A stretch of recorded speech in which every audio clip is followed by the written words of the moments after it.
A reading from 1 Kings chapter 13. At the Lord's command, a prophet from Judah went to Bethel and arrived there as Jeroboam stood at the altar to offer the sacrifice. Following the Lord's command, the prophet denounced the altar. "O altar, altar, this is what the Lord says. A child whose name will be Josiah will be born to the family of David. He will slaughter on you the priests serving at the pagan altars who offer sacrifices on you, and he will burn human bones on you." And the prophet went on to say, "This altar will fall apart, and the ashes on it will be scattered. Then you will know that the Lord has spoken through me." When King Jeroboam heard this, he pointed at him and ordered, "Seize that man!" At once, the king's arm became paralyzed so that he couldn't pull it back. The altar suddenly fell apart, and the ashes spilled to the ground, as the prophet had predicted in the name of the Lord. King Jeroboam said to the prophet, "Please pray for me to the Lord your God and ask him to heal my arm." The prophet prayed to the Lord, and the king's arm was healed. Then the king said to the prophet, "Come home with me and have something to eat. I will reward you for what you have done." The prophet answered, "Even if you gave me half your wealth, I would not go with you or eat or drink anything with you. The Lord has commanded me not to eat or drink a thing and not to return home the same way I came." So he did not go back the same way he had come, but by another road. At that time, there was an old prophet living in Bethel. His sons came and told him what the prophet from Judah had done in Bethel that day and what he had said to King Jeroboam. "Which way did he go when he left?" the old prophet asked them. They showed him the road, and he told them to saddle his donkey for him. They did so, and he rode off down the road after the prophet from Judah and found him sitting under an oak tree. "Are you the prophet from Judah?" he asked. "I am," the man answered. "Come home and have a meal with me," he said. But the prophet from Judah answered, "I can't go home with you or accept your hospitality. And I won't eat or drink anything with you here, because the Lord has commanded me not to eat or drink a thing and not to return home the same way I came." Then the old prophet from Bethel said to him, "I too am a prophet just like you, and at the Lord's command, an angel told me to take you home with me and to offer you my hospitality." But the old prophet was lying. So the prophet from Judah went home with the old prophet and had a meal with him. As they were sitting at the table, the word of the Lord came to the old prophet, and he cried out to the prophet from Judah, "The Lord says that you disobeyed him and did not do what he commanded. Instead, you returned and ate a meal in a place he had ordered you not to eat in. Because of this, you will be killed, and your body will not be buried in your family grave." After they had finished eating, the old prophet saddled the donkey for the prophet from Judah, who rode off. On the way, a lion met him and killed him. His body lay on the road, and the donkey and the lion stood by it. Some men passed by and saw the body on the road with the lion standing nearby. They went on to Bethel and reported what they had seen. When the old prophet heard about it, he said, That is the prophet who disobeyed the Lord's command. And so the Lord sent the lion to attack and kill him, just as the Lord said he would. Then he said to his sons, "Saddle my donkey for me." They did so, and he rode off and found the prophet's body lying on the road with the donkey and the lion still standing by it. The lion had not eaten the body or attacked the donkey. The old prophet picked up the body, put it on the donkey, and brought it back to Bethel to mourn over it and bury it.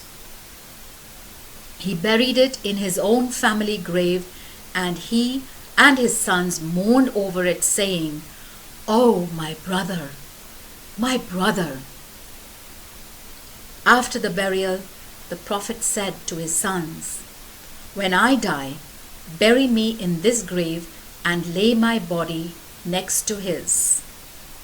The words that he spoke at the Lord's command against the altar in Bethel and against all the places of worship in the towns of Samaria will surely come true.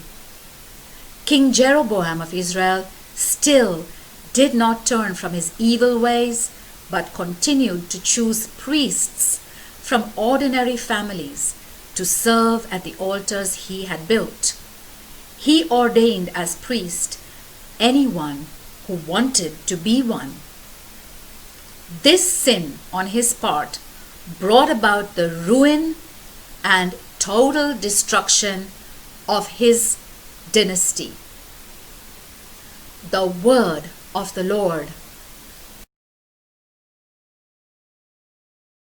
A reading from 1 Kings chapter 14. At that time, King Jeroboam's son Abijah got sick.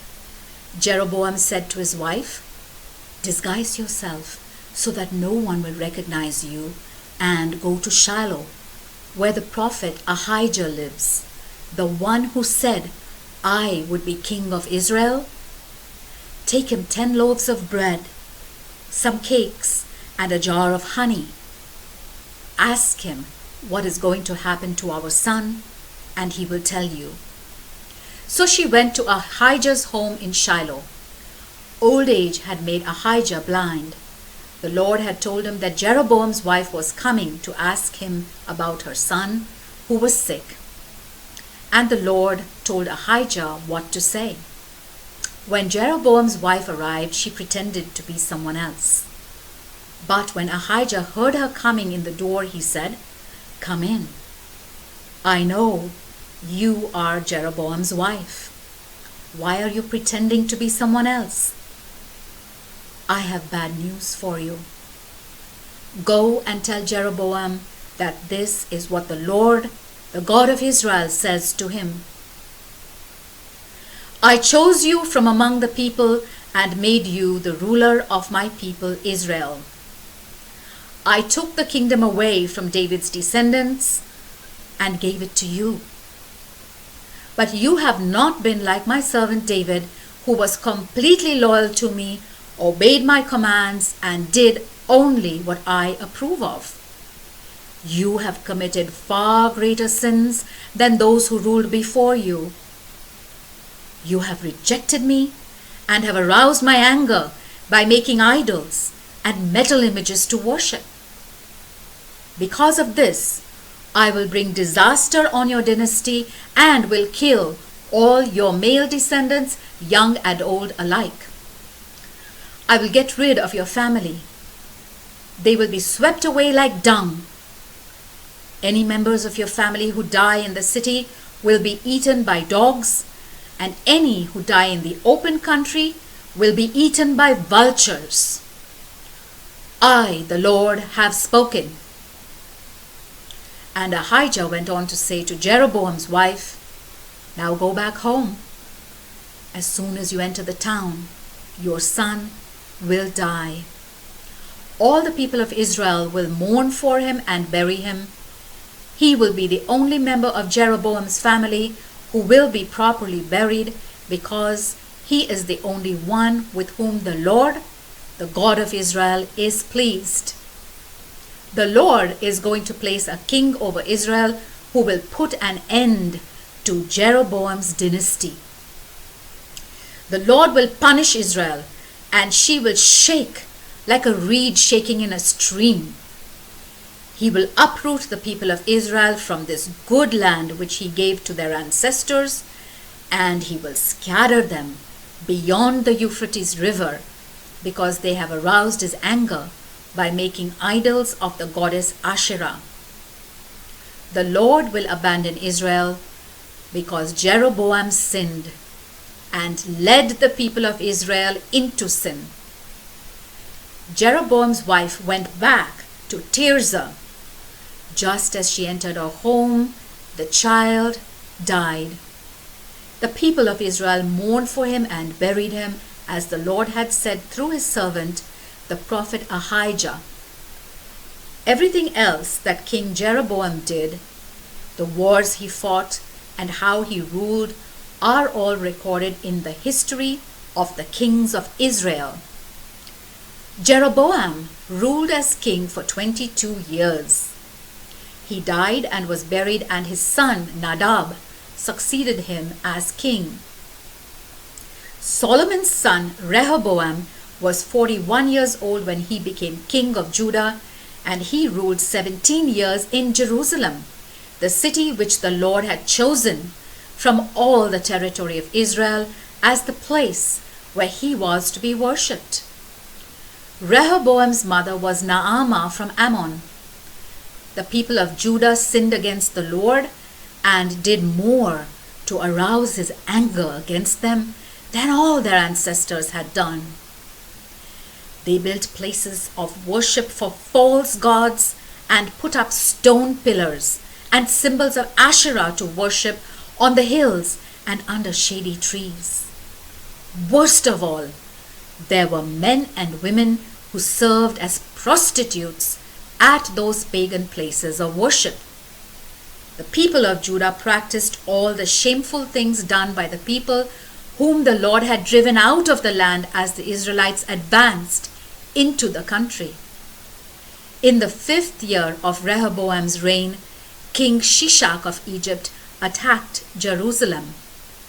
He took away all the treasures in the temple and in the palace, including the gold shields Solomon had made. To replace them, King Rehoboam made bronze shields and entrusted them to the officers responsible for guarding the palace gates. Every time the king went to the temple, the guards carried the shields and then returned them to the guard room. Everything else that King Rehoboam did is recorded in the history of the kings of Judah. During all this time, Rehoboam and Jeroboam were constantly at war with each other.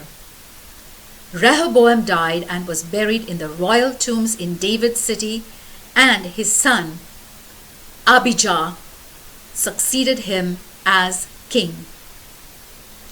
The word of the Lord.